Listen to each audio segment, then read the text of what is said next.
And happy Easter. Thank you, mate. I'm Greek Orthodox. Mine's in about a month's time, but appreciate it. How are we looking team news-wise after the international break? Yeah, look, first thing is I guess all the internationals got through unscathed. Most of them got some meaningful game time too, which is important. So they've all come back all good. And in terms of their injuries, obviously Mickey was the one that missed the last game. He's trained the last couple of days and available. International break, obviously, but there's been little bits of news. Obviously, a friendly arranged with Newcastle in Melbourne a few days after the end of the season. With the Euros and the Copa America looming after that, can you understand there's been a bit of criticism over the friendly? Yeah, look, I mean, I guess with all these decisions, there's always going to be kind of conjecture and scrutiny around why they're made. But, you know, I think from our perspective, like any club, you kind of weigh up the benefits and the costs of doing something. And, you know, for one reason or another, we haven't had a lot of games this year, and there's a unique opportunity for us to add a game at the end of the year. I'm obviously part of that discussion, and we're mindful of the players and the schedule. But like I said, when we weighed it all up, we thought it was still going to be really beneficial for us as a football club, and we've gone that way. I know it was a disappointing night for Wales, but shots running on Sky Sports News the next day. Just Ben Davies in the middle of his Welsh teammates, really sort of 5-minute, real passionate speech from him. I've never seen it personally all the years I've been covering Tottenham. We're kind of proud of him watching that. Yeah, look, absolutely. I mean, I love our players playing for their national teams, and I know what it means to them and for them. And look, Ben's an outstanding character. I mean, you know, you can. I mean, I sense that straight away in terms of the way he carries himself, the way he thinks about the game, the way he thinks about his position in the game, you know, the influence he can have. And, you know, I think from my perspective, you know, the more of those kind of guys you can have in a dressing room, it helps you sort of make sure that the standards you want to create and the environment you want to create is going to be the one where it can take us to another level. And Ben's certainly one of those. And, you know, he's been great for us every time he's played this year. Obviously, probably wanted to play a bit more, but at the same time, you know, it's a testament to his character that whenever he has played, he's been ready to play, and he trains the house down every day. And yeah, disappointed for him, gutted for him. You know, obviously him and Brennan being in the team, but you know, especially for him, because you realise at some point in your career that you know these kind of tournaments are eventually going to run out, the opportunity to qualify for them. So when you don't, you know, it can be obviously you know, pretty disappointing. Finally, and most important from me, Richarlison this week, speaking so openly. I remember speaking to you in September about it, but he's spoken this week.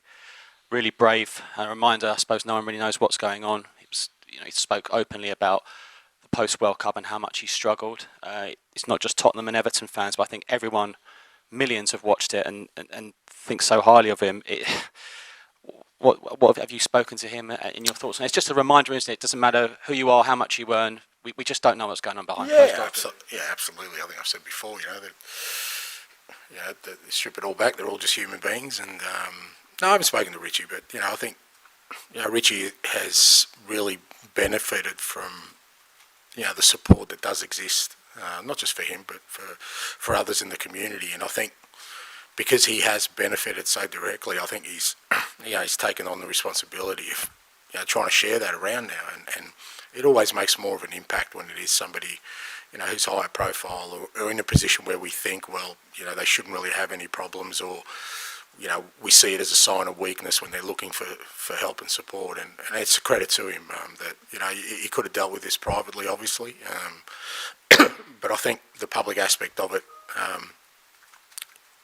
is a brave decision for him, but more importantly, it's a great sort of, hopefully a conduit for others to reach out and seek help, you know, when it's required. And as I said, there's always a balance to these things, and you know, whether that's Richie or anyone else, is that you always understand that, you know, for all of us, we've got challenges in our lives, we've all got problems, and you know, there's help you can get out there, and it shouldn't be, hopefully, get to the point where it's so overwhelming that it takes over everything else you do. And you know, like I said, credit to Richie, he's sought help, he's got help, the right help, and now he wants others to also benefit from it.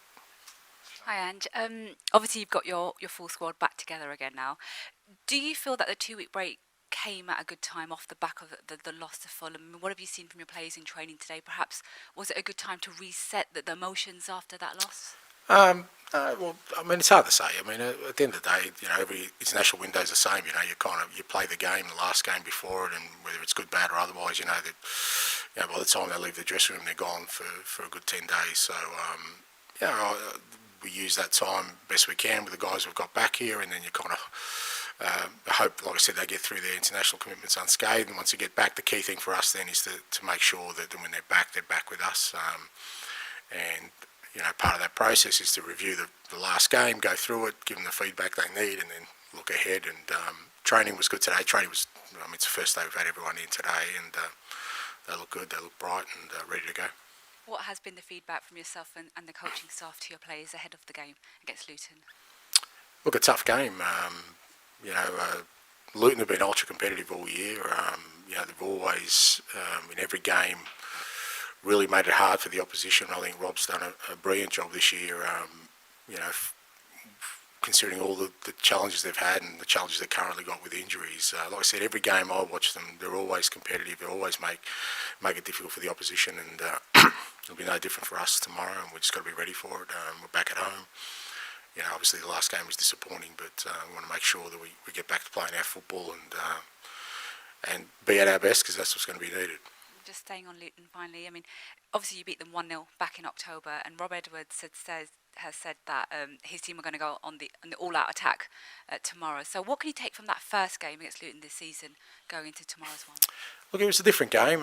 You definitely take away the competitiveness and how hard it is to play, at that venue with a crowd so close to the pitch.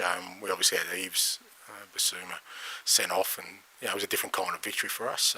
But you can see on that day that they're an ultra competitive team, and you hear a lot of coaches say they'll go out all out and attack, but Rob backs up his words with actions.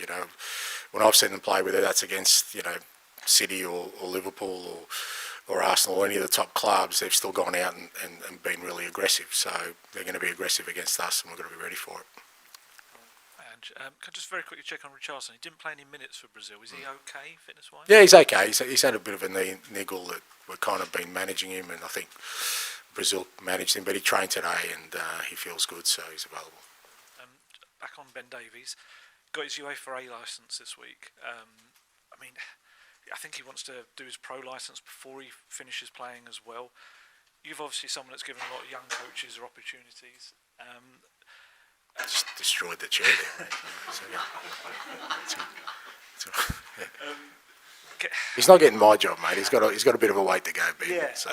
Essentially, can you spot people like Ben quite early on when you know a player can be a manager going forward? Not really. It's hard, but what you do need is, especially, I think I've said before that the demands on coaching and being a manager are greater than they ever have been, and you've got to be really committed to it.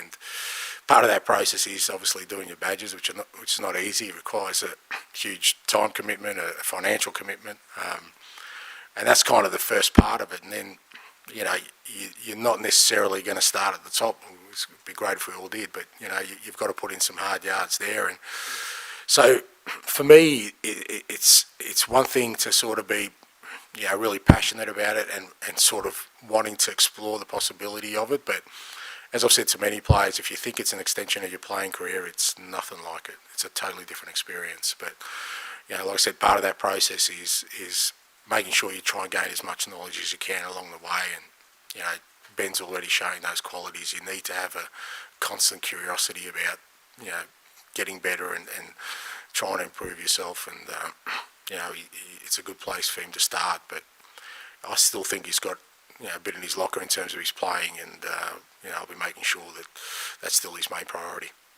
Kind of similar-ish lines. Dejan Kulusevski had to deliver a bit of an impromptu team talk to the Sweden squad, and he's admitted that he kind of nicked bits of your team talk that you've given.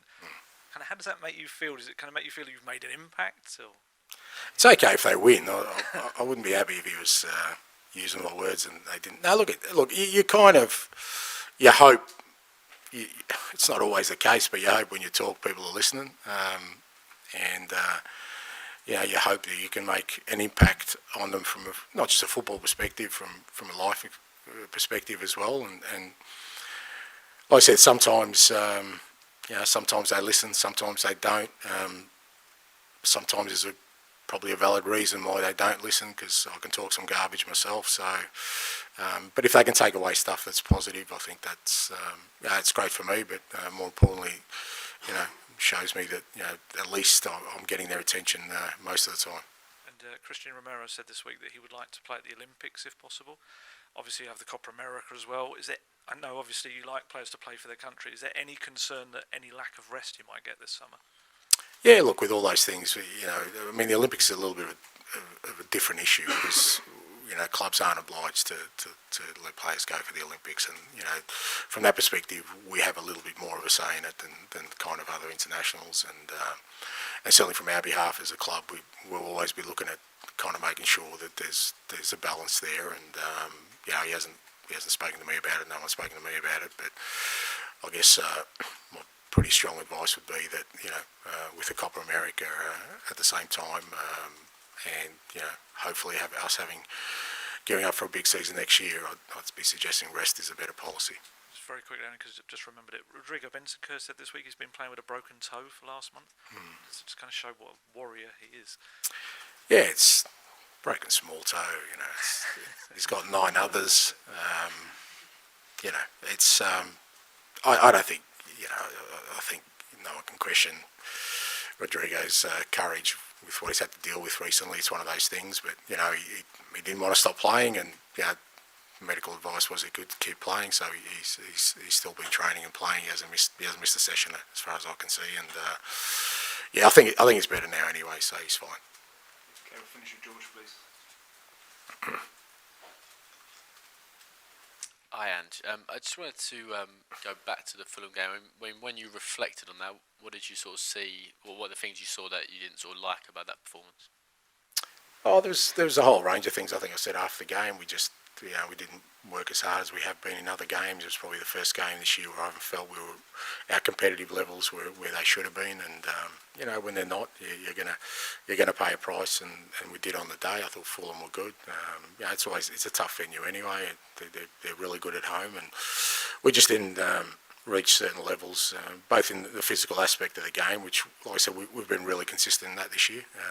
Whilst our actual play and our performances have fluctuated a little bit, our competitive level has always been really good. I just didn't think it was at the levels it needed to be. So, we kind of addressed that with the guys, and like I said, we're going to have to get back up to where we have been for a tough game tomorrow. And just wanted to talk about the Premier League fixture list. I mean, you've got 10 games left, 7 weeks of the season, but 2 of those games, Chelsea away and Man City home, you actually don't know when they're going to be. How sort of unhelpful is that kind of uncertainty, which you wouldn't sort of normally associate with the so-called best league in the world?